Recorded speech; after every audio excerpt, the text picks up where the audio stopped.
बच गया था। बीजेपी ने तो आबाद के खिलाफ मोर्चा खोला ही, साथ ही साथ संतों ने भी राम के अपमान पर आक्रोश जताया है। महाराष्ट्र में प्रदर्शन चल रहे तो जितेंद्र आबाद के खिलाफ शिकायत भी दर्ज की गई है। रिपोर्ट देखिए।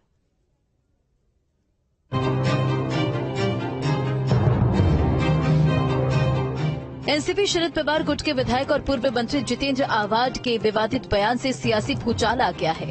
जितेंद्र आबाद ने मर्यादा पुरुषोत्तम को लेकर अमर्यादित बयान दिया है, जिसके बाद बीजेपी ने आबाद के खिलाफ मोर्चा खोल दिया है। वहीं संत समाज ने भी आबाद के बयान पर भारी नाराजगी जताई है। श्री राम का अपमान करके जितेंद्र आबाद ने सनातन को ठेस पहुंचाई है। अब आपको बताते हैं कि एनसीपी विधायक जितेंद्र आबाद ने ऐसा क्या कहा कि महाराष्ट्र से यूपी तक संग्राम मच गया है। राम हमारे हैं, बहुजन के हैं। राम शिकार करके खाते थे। आप चाहते हैं कि हम शाकाहारी बन जाएं, लेकिन हम राम को अपना आदर्श मानते हैं और मटन खाते हैं। यह राम का आदर्श है। वह शाकाहारी नहीं बल्कि मांसाहारी थे। 14 साल तक जंगल में रहने वाला व्यक्ति शाकाहारी भोजन की तलाश में कहाँ जाएगा? ये सही या गलत? मैं हमेशा सही कहता हूँ। पूर्व मंत्री जितेंद्र आबाद के इस बयान के बाद सियासी घमासान छिड़ गया है। उनके इस बयान पर बीजेपी और हिंदू संगठनों ने आपत्ति जताई है। महाराष्ट्र के कई जगह जितेंद्र के खिलाफ विरोध प्रदर्शन किया गया। बीजेपी नेता राम कदम ने आबाद के खिलाफ घाटकोपर पुलिस स्टेशन में शिकायत दर्ज कराई है। इस दौरान भारी तादाद में बीजेपी कार्यकर्ता पुलिस स्टेशन पहुंचे। क्या वाल्मीकि रामायण में आया है या तुलसीदास ने लिखा रामचरितमानस में आया है? कहाँ आया है? कौन सा प्रमाण है?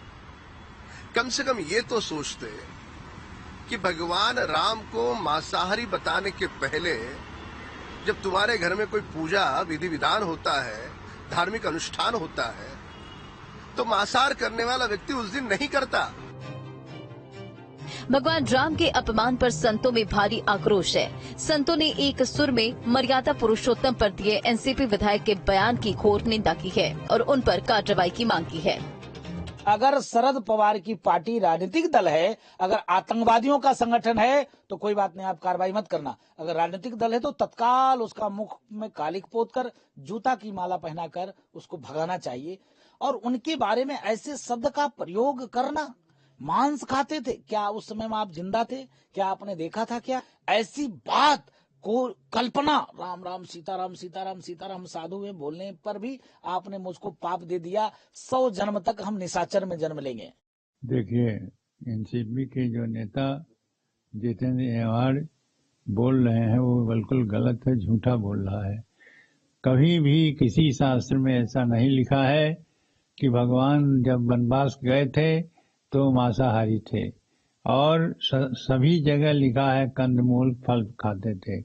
वो 14 वर्ष तक जो वनवास में रहे, वहाँ सभी प्रकार के जो कंदमूल और फल मिलते थे वही खाते थे, शाकाहारी थे, और हमारे शास्त्रों में उसका वर्णन है। श्री राम पर दिए गए विवादित बयान पर जितेंद्र आबाद का कहना है कि उन्होंने जो कुछ कहा इतिहास में दर्ज है। लोग क्या खाते थे ये एंथ्रोपोलॉजी में लिखा है। वो इतिहास का जो अलग जो अभ्यास कक्ष है उसमें लिखा हुआ है। तो प्रभु रामचंद्र जी ये कोई उससे हटके तो नहीं थे ना। जब तभी खेती ही नहीं थी तो आप खाएंगे क्या? दरअसल बीजेपी विधायक राम कदम ने महाराष्ट्र सरकार से अपील की थी कि 22 जनवरी को अयोध्या में प्राण प्रतिष्ठा समारोह के दिन राज्य में शराब और मांसाहार पर 1 दिन का बैन लगाया जाए। इसके बाद शिरडी में